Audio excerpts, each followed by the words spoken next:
Hey folks, it is beautiful out here and we're not done. We've got a few more days to shoot, so we're going to eat fresh, shucked oysters right off the boat. Visit a great family-run organic farm. Yeah, he's a good boy. One of the best restaurants on Long Island. A few wineries, you know the drill. Stay tuned. I'm Mike Colameco, industry insider. Been in the business my whole life and I know what it takes to succeed. Each week we'll take you into real kitchens, filmed in real time. Backstage passes to a day in the life of chefs, restaurateurs, and their teams. The competition's fierce. Careers, life savings, and reputations hang in the balance. These are my people, and this is their passion.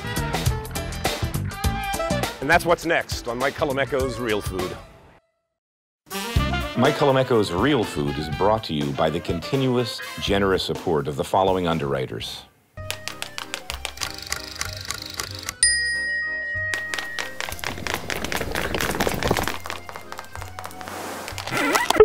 Extra virgin olive oil from Colavita, an Italian family brand. Rachael Ray's signature specialty food line, designed for preparing meals at home.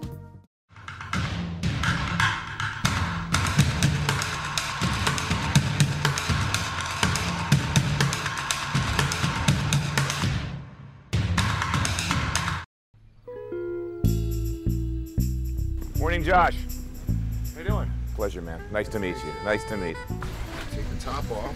These oysters are about 2 years old. I just pulled them out of the water just now, and today I'm going to sort through some of these and take the ones that are ready for market out and put them aside and put them back. Where do you get the seed from? You're setting these on in there or on rope, or how do you? Actually, these are some of my babies that I just got recently. This is some leftovers from some friends. I can pull this up. Holy mackerel. And in each one of these little tiers is 1,000 oysters.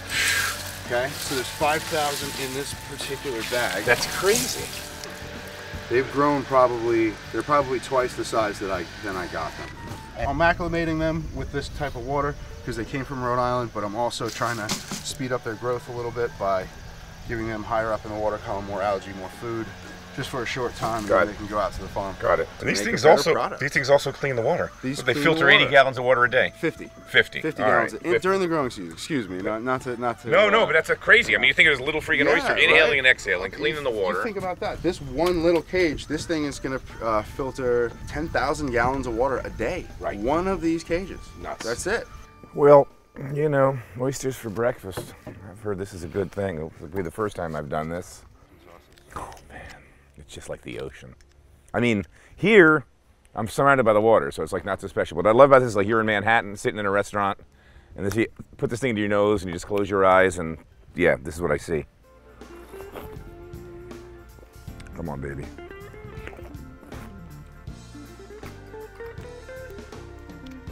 Hell yeah. That's breakfast. So we're in Mattituck, Long Island. About 235 feet above sea level. This is like one of the highest bluffs on the whole of the island. Doesn't sound like much, but you know, when you have a flat island, 230 feet's a big deal. We're on McCary Vineyards property on a bluff just overlooking the Long Island Sound. McCary Sr. was a realtor in Queens back in the 40s and 50s, bought this land in the 1960s, was a potato farm, picked up 560 acres and basically just sat on it. Fast forward 25 some years later and they decided, let's do a vineyard. Now it's one of the biggest, most productive vineyards on the island. They have their own brand. They're growing about, 8 or 10 varietals that they blend or sell as single varietals, and they sell juice to other vintners in the island. So we're gonna hang around, see what they do, meet the family, and drink some wine.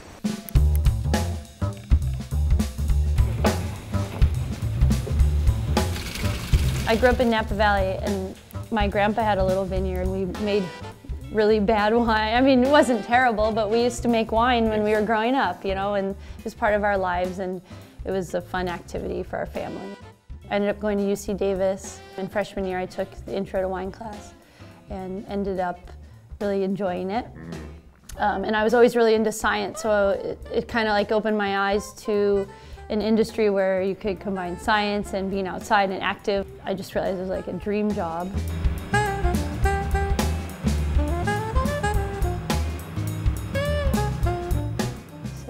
our 2016. We really love this varietal, and it's probably why we started planting it and just increasing the blocks to have more of it and graft it over, because it has that saline, it has, you know, really pretty fruit, kind of herbal sometimes for Long Island to us. I don't know, it just does really well. And I always say to customers, you know, think fish. We're surrounded by waters, think fish. Yeah. And this is really where you want to be with this, so. This year's 17, and it was a cool summer. Right. Wasn't a great ripening summer. Yeah, and I think that's what's actually really beautiful and awesome about this region is we have that variation, and there actually has to be some thought and creativity in making the wines because it's not consistent. So each year is a new decision and deciding what we can do that year, and that's pretty exciting. So I don't really know it that much, but yeah, something special. Something special for them. Yeah, it's a super rarity. I mean, it's a varietal that's really obscure in the United States. And right. Actually, it's kind of, this is like a side note, but the winery I used to work at, Napa Boucher, actually made a Pinot Meunier also. Tastes good. It's kind of what it is. I mean, it's crisp, it's acid, it's right. A lot of expressive fruit on the nose and in the mouth. It's kind of lean. Right. But yeah, I feel like it has a little herbal edge to it, but it also, yeah, in a good way, it kind of adds a different dimension to the palate. So it's showing nice.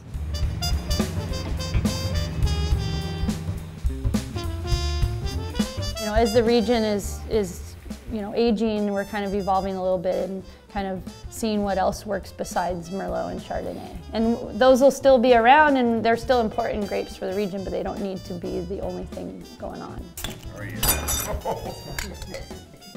You're not kidding. Fine. It's a sparkling Cabernet Franc. So we were impressed with what came out. The reason it's called Horses is on a given map, when you're looking from a boat, looking at the bluff where we were at, it's the shape of a horse head. And everyone locally knows it as Horsehead up there. And it's also Patti Smith's album, so we kind of really went into that. And there's a lot of Native American Indian history on the farm, so that's why the Indian headdress is on there. This is a cool guy that walked in here, and we saw his artwork, and we're like, oh my God, this is perfect for our label.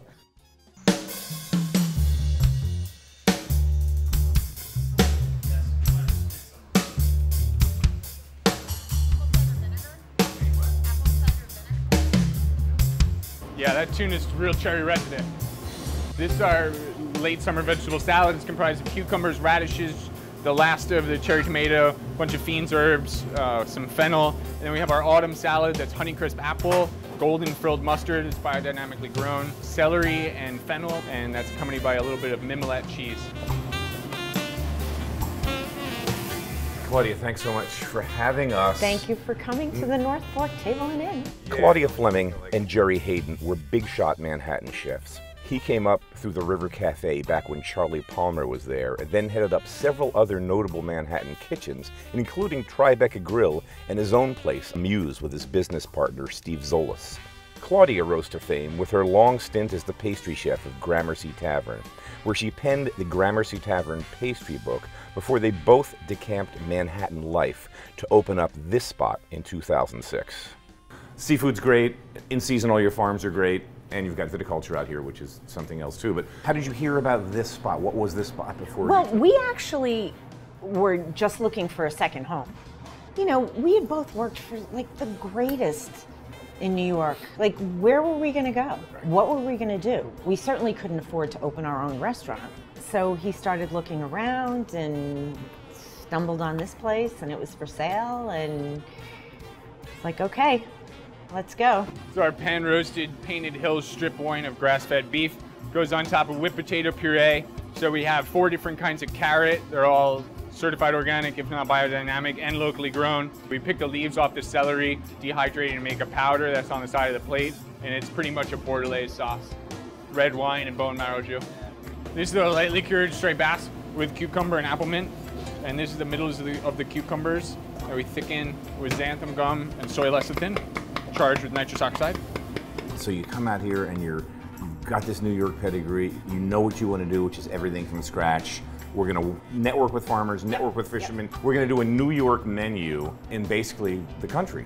What was that first season like? It was great. There we go. It's striper season. It's good. Yeah, this kid's good. Sadly, Jerry's not with us. The chef that you have in the kitchen now, you have a tie to, though, that goes back. What's that relationship again? Remind me. He's from Mattituck. Okay, local kid. He went to the Culinary Institute, incredibly enthusiastic and dynamic and passionate and great worker and amazingly talented. Jerry loved him instantly. That kid, I love that kid. I love that kid. He's awesome. He reminds me of me. I love that kid.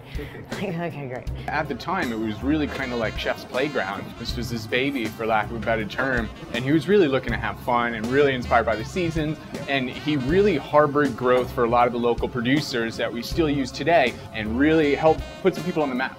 It was awesome. This is our house-made harissa. So he worked for us for a couple of years, and then he left to work at Danielle and Boca.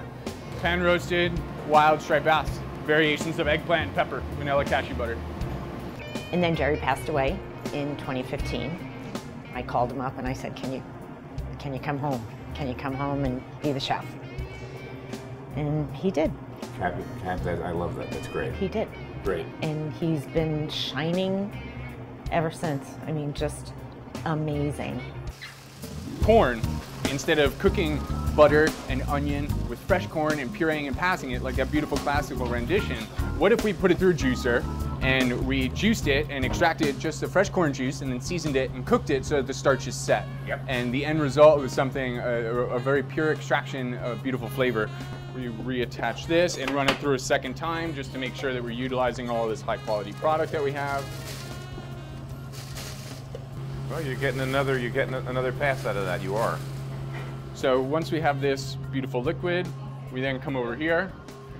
A little bit of kosher salt, sea salt.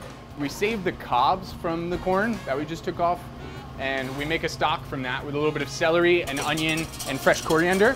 Cook it for about 45 minutes at a full rolling boil, and you're left with this perfectly clear, really flavorful liquid that we're going to use to help dilute the starches. A well-used chinois mousseline. Someone is right-handed, I think, here. I'm just playing a little detective work. I don't know, I'm just saying. Smart possibility. Man, smart man. Possibility. For this particular application, being soup, we do want to dilute it lightly with some stock. Finishing touch is a copious amount of creme fraiche. Once that's diluted. God bless chinois mousselines. Corn soup. Bingo. A little bit of scallops. And so we were playing around with fermenting blueberries. It's a fermented sour flavor that was retained through dehydration. And how was this prepared? This Poached in cornstalk. done, okay. Fermented blueberry powder. This could be done with lobster or shrimp. And here it is, sweet corn soup with fermented blueberry powder and pan-roasted Shinnecock sea scallops. That's a beautiful velouté, that consistency, huh? Gorgeous. Oh, man. It's extremely flavorful. Hell yeah. That's like corn crack. And it must be all of us chefs think the same. Scallops and corn is just a freaking marriage. In terms of the local wineries, I mean, we're seeing a ton of them, tasting a bunch. You're working with them. Always. I mean, half of our wine list is local. Because we've been hearing from some of the wineries that some of the blowback is they can't get on the menus of restaurants out here. Like, why not? Like, why do you have this from Napa or this from Sonoma or this from whatever? Clientele. I mean, they, you know, not everybody wants to exclusively drink North Fork wines. I mean, you have to mix it up a little bit. Yeah, of course. And you're still doing pastry? I'm still okay, pastry. So you still that grunt coming up, the croissant in the morning, yep. and open up the box and roll it. See how dirty? See how dirty they still are? Service? Thanks so Very much. good. Congratulations Thank you. on Thanks for everything, on a being dream here so come much. true, and what a great, great career. Thank you.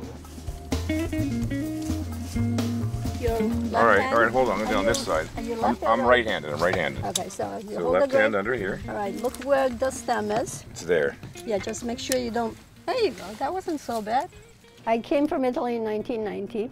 Started working in the restaurant business with my husband, mainly in Nassau County. After 14 years of working in the restaurant, I said I need a break. We need to change this lifestyle, thinking let's do something different. And then we let's plant a little bit of grapes just for fun, just for hobby. That's what we got into now. Any bad grapes in there? They look all good to me. Look all around? I don't think so. My mom is one of the hardest working people that I know. She starts her day about 4 o'clock in the morning, and during harvest we'll usually go to 1 to 2 in the morning. So harvest, which is right now, is a little bit of a tough year for us. We go on very little sleep. Everything is hand-picked here. We don't use machines.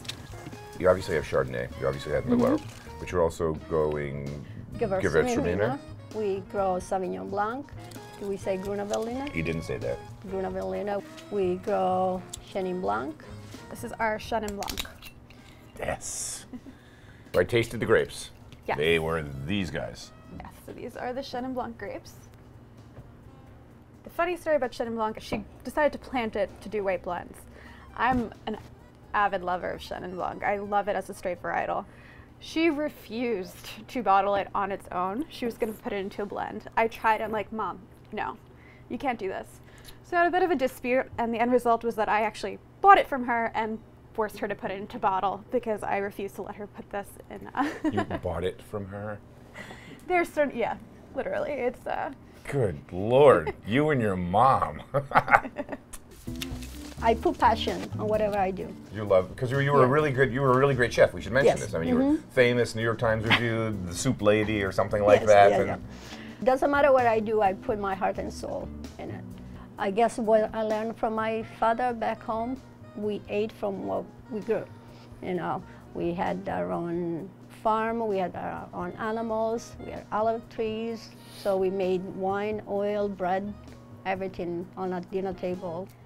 So our Reserve Chardonnay is what I would consider one of our most notable wines. She quarantines, how I explain it, certain sections of the vineyard that have the most ripe and best looking fruit. And then after all the other Chardonnay is harvested, she lets it sit on the vine for anywhere from 1 week to 2 weeks additional to get that Brix as high as she can. Then instead of just normally hand picking as we do with this, she actually goes through to every cluster, measures a certain set of grapes with tweezers that she custom fashions every year to. No. Yes, I kid you not. No. She's a little crazy. I love her. So does that sell for over 50? Nope, that's 38. Raise the price. Yeah, no, raise the price. It's great. That's amazing. And your mom's going around with calipers measuring. I mean, come on. Give her a raise and raise the price. I don't want to price people out of this. I want people to be able to taste her hard work. No bad berries, no leaves, no bugs. No bad berries, no leaves, no bugs. I'm learning.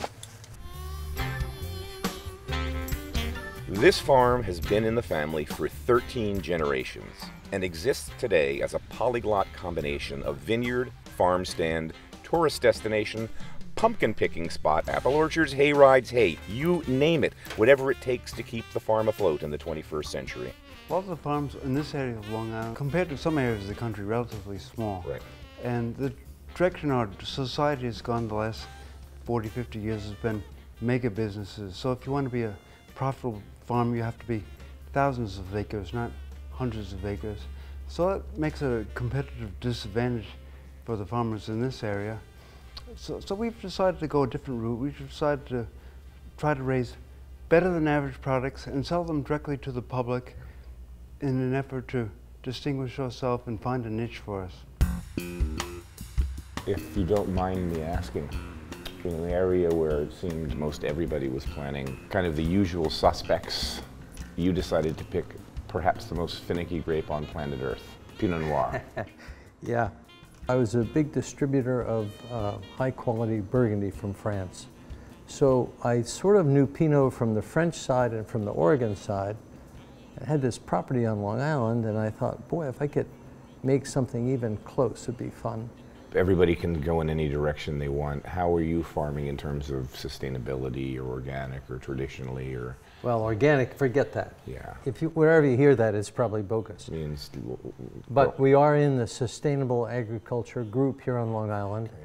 When we have to use something because of disease, we use it. It's either that or crop's gone. Yeah. Right. We do have one thing that the tourists love. I hate to say it that way, but it's a herd of 70 Charolais cattle, and they're organically raised and they're grass-fed. And the meat gets slaughtered at the slaughterhouse and sold to restaurants around here? Yes, USDA slaughterhouse, and we sell to the Norfolk Table and a couple other places. Wow, must be beautiful.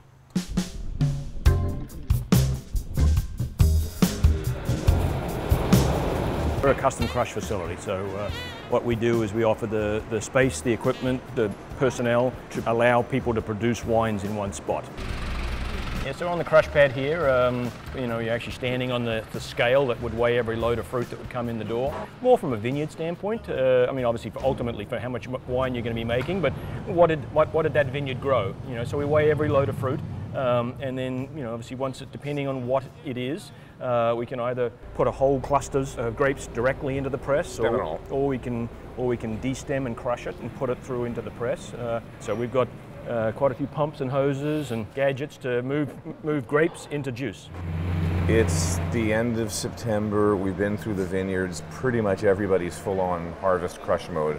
What's your day like for the next couple of weeks? Or is it a never-ending 24-hour? Every day is the same this time of the year, so Crazy. There's no Sundays, there's no Wednesdays. 7 o'clock in the morning till, I think last night they were out about 3 a.m. My day off is Thanksgiving. So, I don't think he's lying. I'm not. we only just started. And just by way of your background, I'm an American, which means you could be Australian, New Zealand, British, South African. I don't know the accent.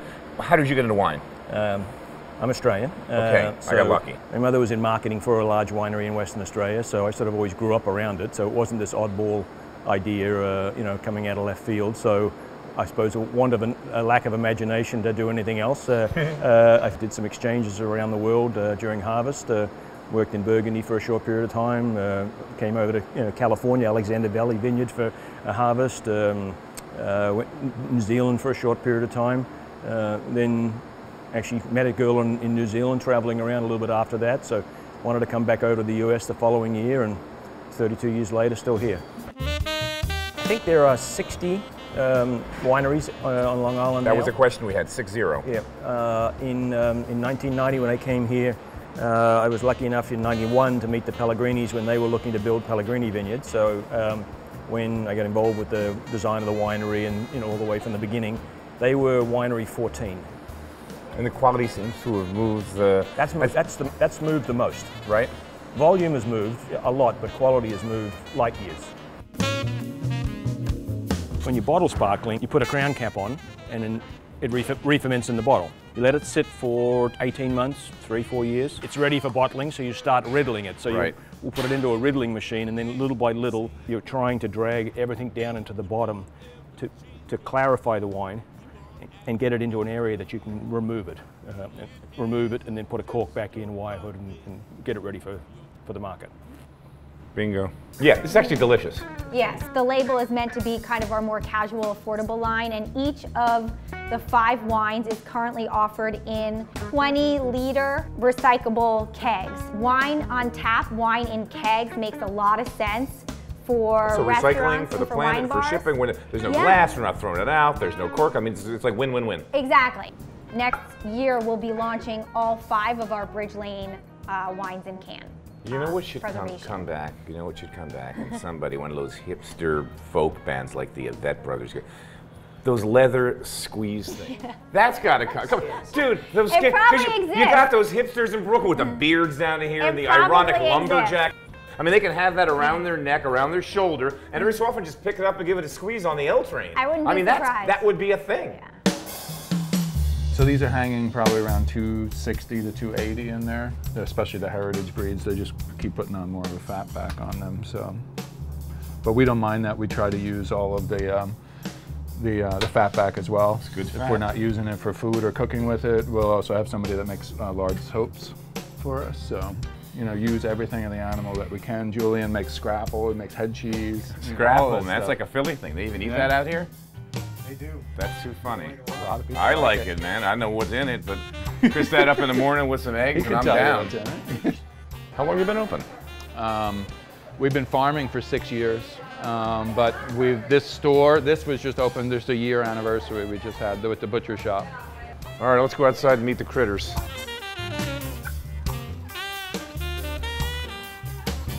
these are Tamworth? These are pure Tamworths, yes. So some will call them the bacon breed because they have a longer torso to them. It's an Old English breed. We're giving them a good life. They're protected from predators. They're enjoying themselves, and then, you know, unfortunately, we try and make the end as quick and easy as possible. These are all heritage breeds as well. There's a Delaware breed, there's a Barred Rocks, there's a Rhode Island What are the Reds. striped up guys? Those are Barred Rocks. They're beautiful. Yep. And Rhode Island Reds are the brown ones? The brown ones are the Rhode Island Reds, or New Hampshire Reds, I think they may be. Black Australorps. I just love the sound effect here. So it's really just trying to stick with those heritage breeds. Now a heritage breed gives me around 200 eggs a year, whereas a production breed will give around 300 eggs a year. That much difference? Yeah. Jesus Christ. And on organic feed, it hurts sometimes when you're not getting that production that you want, but we feel that the quality of the egg is there though. So what breeds are there? What am I looking at? So this is predominantly Icelandic. A lamb will typically at 8 or 9 months hang at around 50 pounds, which is a nice size for us. We like that instead of these 90-pound, you know, small horses, you know. So we happen to like the breed. We like the unique character to each of them also. This is little Professor Filbert coming over. He's got a name? He wants to be pet, yeah. Professor Filbert. You're a good boy. He's a sweetheart. Well, folks, that's it. I can't believe it took me my whole life to get out here. It is so beautiful. Couple of hours from Midtown, and it's paradise. Any time of year. So, North Fork, love you. Mike Colameco's Real Food is brought to you by the continuous, generous support of the following underwriters.